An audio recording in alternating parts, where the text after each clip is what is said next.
لہم مغفرہ، ان کے لیے بخشش ہے، ورزق کریم، اور بڑا احترام والا رزق ہے۔ صدق اللہ مولانا العظیم۔ سورہ انفال کی آخر سے پہلی آیت ہے، یعنی 74 نمبر آیت ہے، اور جن مفسرین نے سورہ انفال اور سورہ توبہ کو اکٹھا سمجھا ہے، ان کے نزدیک یوں سمجھ لیں کہ یہ سورت کی بالکل درمیانی آیت ہے۔ اس آیت میں اللہ تبارک و تعالی نے جو ایمان والوں کو فرمایا کہ جو لوگ ایمان لے آئیں وہاجروا، اور جو ہجرت کر لیں، وجاہدوا فی سبیل اللہ، اور جو اللہ کے راستے میں جہاد کریں، والذین آووا ونصروا، اور وہ لوگ جو ٹھکانہ دیں اور مدد کریں،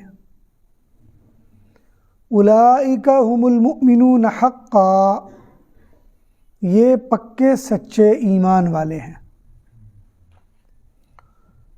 حالانکہ ایمان والا ابتدا میں اللہ نے خود کہا والذین آمنوا، جو ایمان لائے، لیکن ایمان لانے کے بعد اگر کسی بندے نے 4 کام اپنی زندگی میں جاری رکھے تو اس کے لیے یہاں تصدیق کی گئی کہ ہم المؤمنون حقا، یہ پکے مومن ہیں۔ ان 4 کاموں میں سے پہلا کام ہاجروا، جنہوں نے ہجرت کی۔ ہجرت کا لفظ حدیث مبارکہ میں 2 معنوں میں استعمال ہوتا ہے۔ ایک معنی تو یہ ہے کہ آدمی اپنے ماحول، اپنی جگہ، اپنے علاقے کو چھوڑ کر کسی دوسرے ماحول، دوسری جگہ یا دوسرے علاقے میں چلا جائے، اس کو بھی مہاجر کہتے ہیں۔ اور دوسرا حدیث مبارکہ میں فرمایا کہ من حجر الخطایا والذنوب، جو غلطیوں اور گناہوں کو چھوڑ دے اس کو بھی مہاجر کہا جاتا ہے۔ یہ دوسرا مہاجر ہے۔ یہ دونوں مہاجر ہیں، ایک نقل مکانی کرنے والا اور ایک گناہوں کا انکار کرنے والا۔ نقل مکانی کرنے والا یعنی ایک جگہ چھوڑ کر دوسری جگہ چلا جائے، اور اعمال کے لحاظ سے کوئی آدمی اپنے گناہوں والے طریقے، گناہوں والی زندگی کو چھوڑ کر ایمان والے طریقے اور ایمان والی زندگی کو اختیار کر لے۔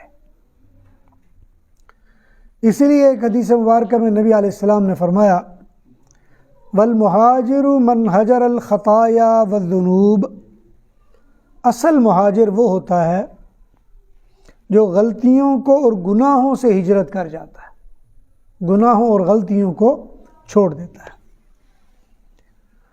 اور گناہ اور غلطیاں چھوڑ دینا کبھی کبھی عادتاً بھی ہوتا ہے اور کبھی کبھی کوشش کر کے بھی ہوتا ہے۔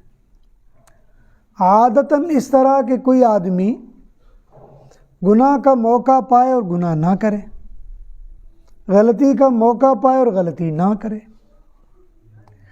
اور کوئی آدمی اگر اس کا مزاج ایسا ہے وہ غلطی کی طرف جائے ہی نہ، گناہ کی طرف اس کا دھیان اور توجہ ہو ہی نہ۔ یہاں کمال اس کا نہیں ہے کہ جس کا دھیان یا توجہ گناہ کی طرف ہو ہی نہ، اس کا کمال نہیں ہے۔ اس لیے کہ اس لیے اس کا کمال نہیں کہ اس کا تو ہاتھ ہی نہیں پڑ رہا، اور جس کا ہاتھ نہیں پڑ رہا اس کا مسئلہ بھی نہیں ہے۔ اصل مسئلہ ہے جس کا ہاتھ پڑے۔ اب مثال کے طور پر کوئی آدمی ہیجڑا ہو اور وہ کہے کہ جناب آپ سارے گواہ ہو جائیں، قرآن پکڑ کے کہتا ہوں آج کے بعد میں زنا نہیں کروں گا، اور آپ بھی کہیں ہاں جی ہمارے سامنے اس نے قرآن اٹھایا، میں زنا نہیں کروں گا، یہ تو بڑا نیک آدمی ہے، اس لیے کہ زنا کرنے کی اس میں کیپیبلٹی نہیں ہے، اہلیت نہیں ہے، اس کا ایسی بات کرنے کا مطلب ہی نہیں بنتا۔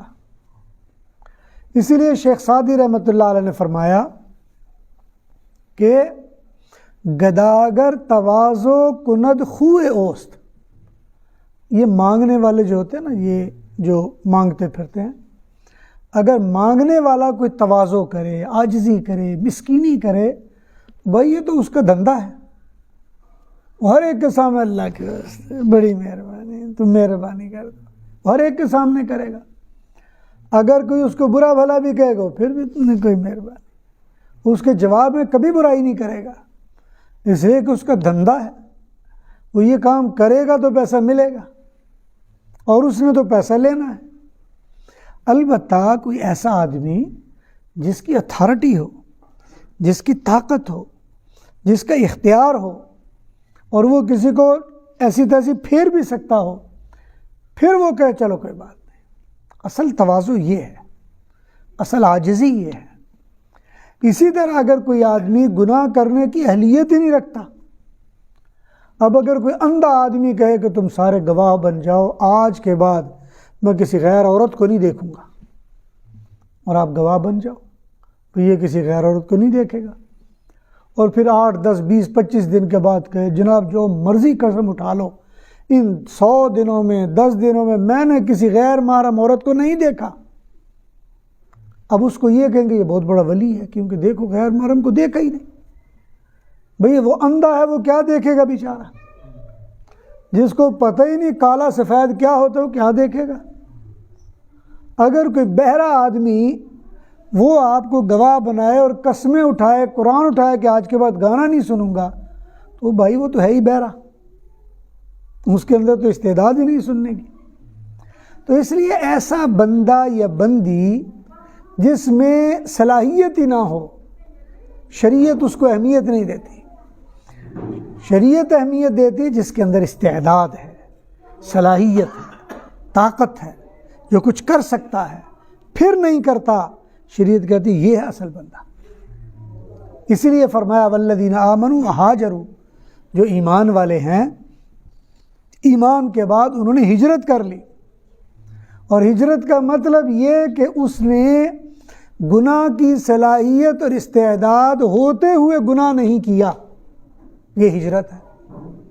اس لیے ایک حدیث مبارکہ میں نبی علیہ الصلوۃ والسلام نے فرمایا کل قیامت کے دن اللہ تعالیٰ کے عرش کے سائے کے نیچے جو لوگ ہوں گے ان میں ایک وہ آدمی بھی ہوگا جو جس کو کوئی حسین عورت بلائے گی اور وہ اس کو کہے گی چل بھئی کوئی الٹا سیدھا کام کرتے ہیں، اور وہ کام کر بھی سکتا ہو، ایسے وقت میں جب کام کے لیے آمادہ ہو تو اس کو آواز آ جائے اتق اللہ، اللہ تعالیٰ سے ڈر جا، اسی وقت وہ کپڑے سمیٹے اور اٹھ کر چلا جائے۔ فرمایا ایسا بندہ کل قیامت کے دن اللہ کے عرش کے سائے کے نیچے ہوگا۔ لیکن ایسا جو ایسی صلاحیت نہیں رکھتا، اس کا مطلب ہی کچھ نہیں بنتا۔ تو اس لیے ہاجروا کا مطلب جو کسی گناہ کی کرنے کی اہلیت رکھتا ہو، استعداد رکھتا ہو، وہ کر سکتا ہو، لیکن پھر وہ نہ کرے۔ اور دوسرے نمبر پر فرمایا وجاہدوا فی سبیل اللہ، اور اللہ کے راستے میں وہ جہاد کرے، اللہ کے راستے میں جہاد کرے۔ اسی طرح جہاد کے بھی دو مطلب ہیں۔ ایک جہاد کا مطلب ہے جو آدمی نے اپنے سے باہر جہاد کرنا ہے، لوگوں کو گناہوں سے روکنا ہے، لوگوں کو اچھائی کی طرف لگانا ہے۔ دوسرا اندر کی طرف جہاد کرے کہ اپنے آپ کو گناہوں سے بچا لے، اپنے آپ کو گناہ کی طرف نہ جانے دے، یہ دوسرا جہاد ہے۔ اسی لیے ایک جہاد کو جہاد اصغر کہا، ایک جہاد کو جہاد اکبر کہا۔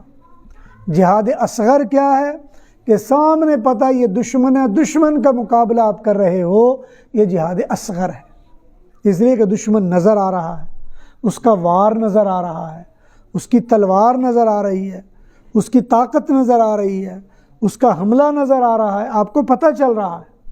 یہ ایک قسم ہے۔ اور ایک وہ ہے جو دشمن اندر کا ہے، جو اندر کا دشمن ہے اس کا پتہ ہی نہیں چلا۔ اور اسی لیے حدیث مبارکہ میں فرمایا اعدا عدوک، سب سے بڑا تیرا دشمن وہ ہے ما بین جنبیک، جو تیرے دونوں شانوں کے درمیان میں یعنی دل ہے، یہ سب سے بڑا دشمن ہے۔ اس لیے کہ آپ کسی گناہ کے کرنے کے وقت کسی کے ڈرانے سے رک جائیں گے، لیکن اگر آپ کا نفس یہ چاہے کہ میں نے گناہ کرنا، وہ آپ کو 101 دلیل لا کر دے گا، کہے گا کوئی بات نہیں، کوئی بات نہیں، کوئی بات، توبہ کر لیں گے، یہ کر لیں گے۔ تو دوسری بات فرمائی جاہدوا فی سبیل اللہ، اور فرمایا آووا و نصروا۔ آوا یووی ایوا کا مطلب ہوتا ہے ٹھکانہ دینا، جب کسی نیکی کو کرنے کے لیے ماحول پیدا کرنا، نیکی بتانے والے کے لیے موقع مہیا کرنا، نیکی کی طرف لوگوں کو رغبت دینے کے لیے اسباب پیدا کرنا، آوا۔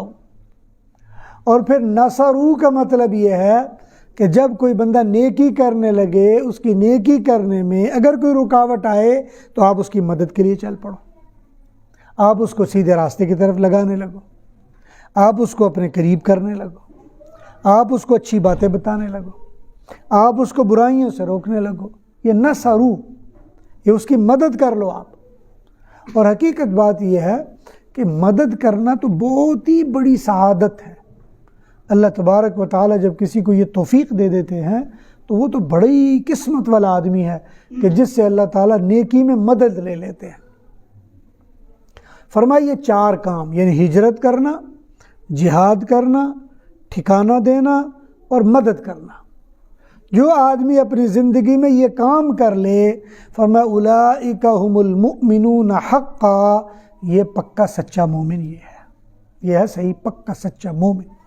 یہ 4 عادتیں جو بندہ اپنے اندر رکھتا ہوگا، یعنی ہجرت کرتا ہو اور جہاد کرتا ہو اور نیکی کرنے کے لیے اسباب ماحول پیدا کرتا ہو، اور اس میں جو رکاوٹیں ہوں مدد کر کے ان رکاوٹوں کو دور کرتا ہو، فرمایا یہ مؤمنون حقا، یہ پکا مومن ہے۔ یہاں پر یہ ذہن میں رکھ لینا چاہیے کہ جب پکا مومن کہا تو اس کا مطلب ہے ایسے بندے کی یقیناً بخشش ہے، اس لیے کہ پکے مومن ہی کی تو بخشش ہے، اور پکے مومن کی جب بخشش ہو جائے تو اس کے وارے نیارے ہو جاتے ہیں، اس کے معاملے سیدھے ہو جاتے ہیں۔ ایک مومن ہے جو عام مومن ہوتا ہے، یہاں یہ نہیں سمجھنا چاہیے، بعض لوگ سمجھتے ہیں جی کوئی مومن کچا ہوتا ہے، کوئی پکا مومن ہوتا ہے، اس لیے اللہ تعالیٰ نے مومنون حقا کہا۔ تو جب مومنون حقا ہے تو کوئی مومنون غیر حقا بھی ہونا چاہیے، یہ مطلب نہیں ہے۔ مطلب یہ ہے کہ جب آپ مومن ہو گئے تو مومن ہو گئے، لیکن مومن بننے کے بعد اس ایمان کو تقویت پہنچانے کے لیے آپ کو جو اسباب حالات پیدا کر لیے یا مہیا ہو جائیں، اس کا مطلب ہے آپ ہیں مومن پکے۔